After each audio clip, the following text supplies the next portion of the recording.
What's going on, everybody? It's Pac-Man Jones with Savannah Seaport News, and today, man, there's been a lot of information that's been pumping in the city, a lot of things that's been going on, so I'm going to just clear up a lot of things. There has been four arrests, actually, for the September homicide that claimed the life of 24-year-old Dominic Powell.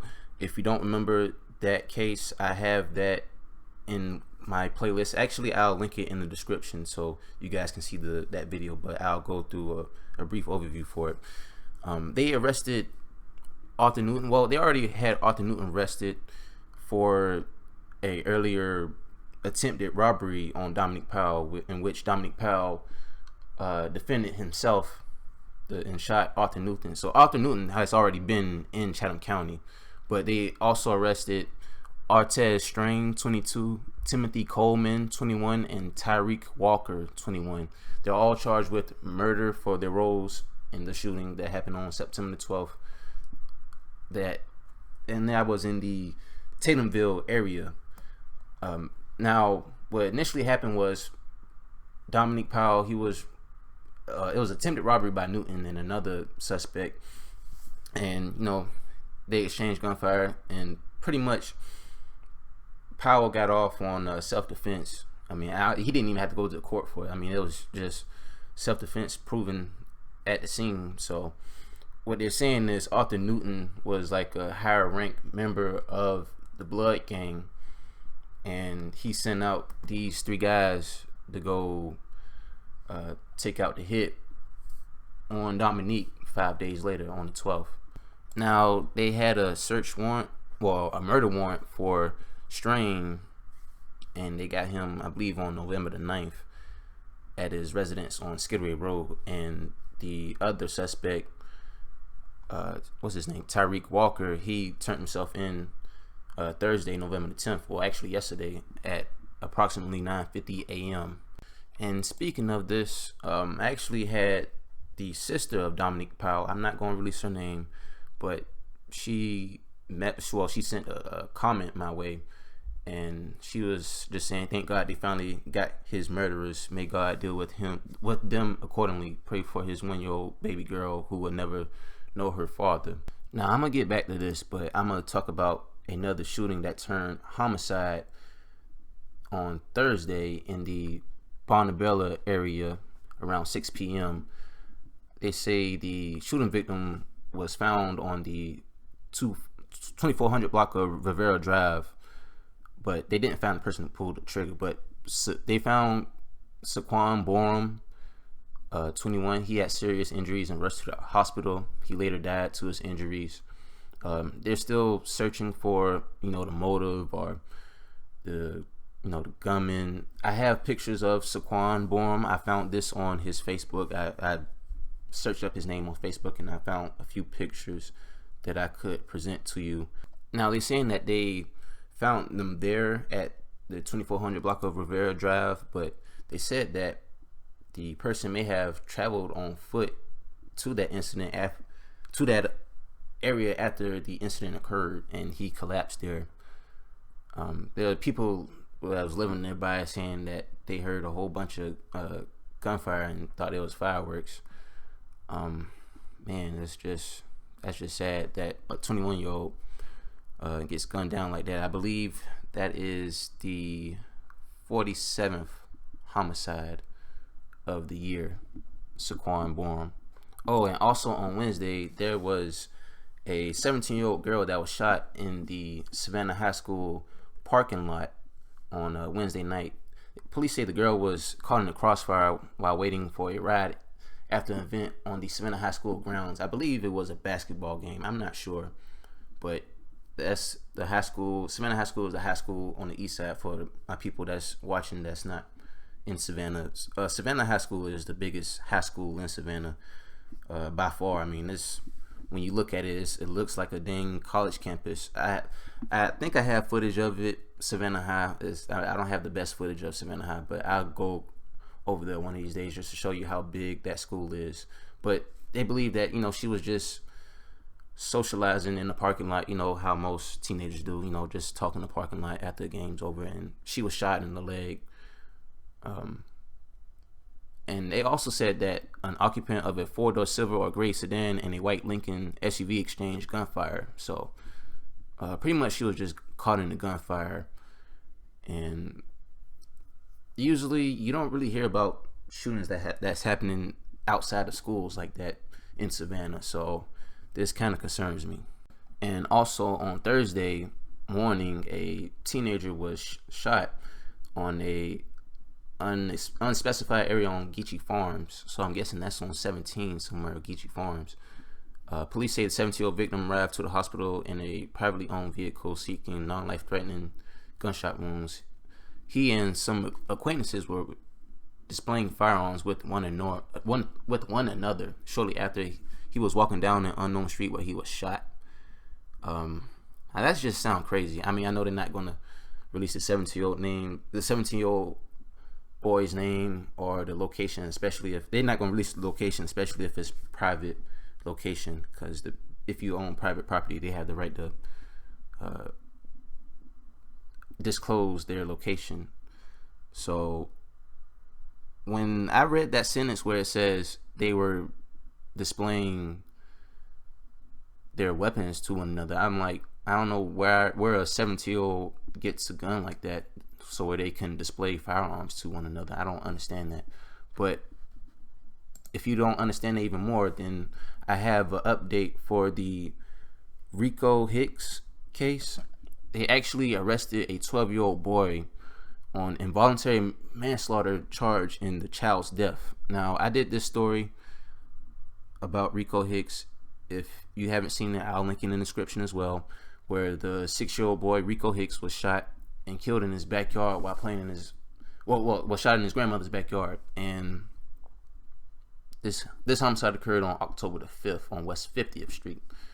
According to the police, they weren't acquainted, and he's going to be charged with involuntary manslaughter, where he will be in Regional Youth Detention Center. We call that YDC. That's off Chatham Parkway. That's really right next to the Chatham County Jail. And I can't even explain it. How a 12-year-old boy actually get a gun in his hand. I don't know. Did he get it from his father? Did he just buy it off the street? I mean, I really don't know. I mean, details are really, really, really limited, but they do know that the 12-year-old boy was the one that shot the 6-year-old. And man, that's really tragic, man. RIP to Rico Hicks. Where does a 12-year-old and a 17-year-old get a gun from? I do not know. Now, let me just get back to the gang case. Now, I actually got a chance to talk to Marla Worker from WTOC, and shouts out to her, man. I actually got a chance to talk to her via Twitter, and she's actually a real solid lady. And one of the things that we was talking about is like the violence and all the crime in Savannah. And one thing that she said is that poverty is probably one of the things that's wrong with Savannah. And then she asked my opinion about it, and I basically said, it's more than poverty. It's, of course, it's drug beef or drug involvement. People like drug dealers get ripped off all the time, and part of that, people want payback. You have revenge. There's a lot of elements that come with people getting killed in the streets. I can't just blame it on one thing. Poverty is a major thing because, of course, if somebody had the money, nobody would rob anybody. If I was a millionaire, I wouldn't rob anybody. But, of course, not everybody has great jobs. Not everybody lives in a great neighborhood. But, my assessment on it is just, there's a lot of situations that happen in the streets. You have robberies over money. Revenge is part of it, too. Like I said, gang activity. What I could explain about the gang activity, which I kind of had explained to her a little bit more, because Marla Rooker isn't from Savannah. She's from Atlanta. And the thing about the gang situation now is it's not like how it used to be. Like, it used to be like Hitch Village. It used to be TVT. TVT, I think they still doing their thing. If you don't know TVT, that's Tatumville. I think they call it TVP now. Somebody in my comments said that.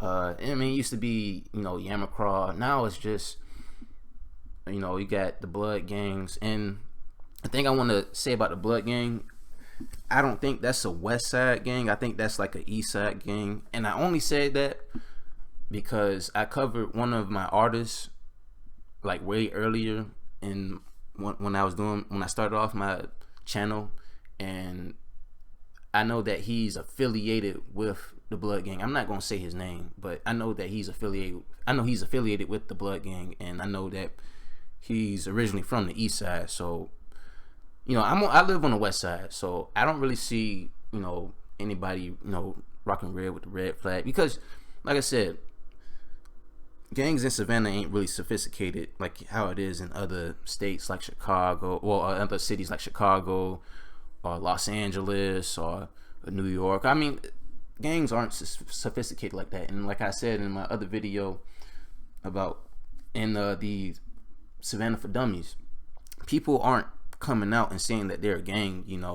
You might see them, hell, you might even see them in a group, but they might not even say that they're in a gang. They might just be like, we just clicked up, But that's my whole aspect of it. It's really sad to see all these homicides happening lately.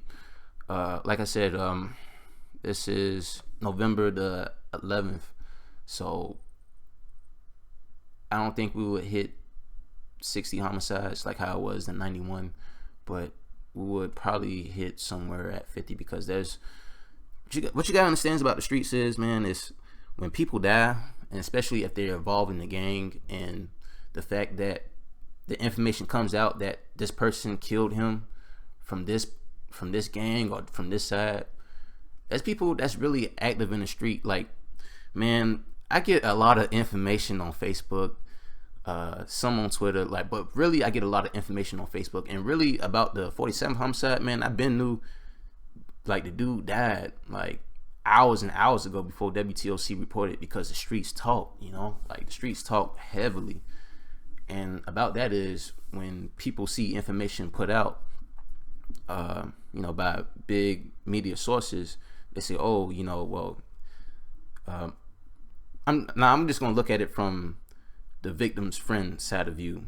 Now they see that this guy was arrested and charged with the murder of their friend. Now they might want some revenge. I'm just trying to give you a point of view of what that person might go through.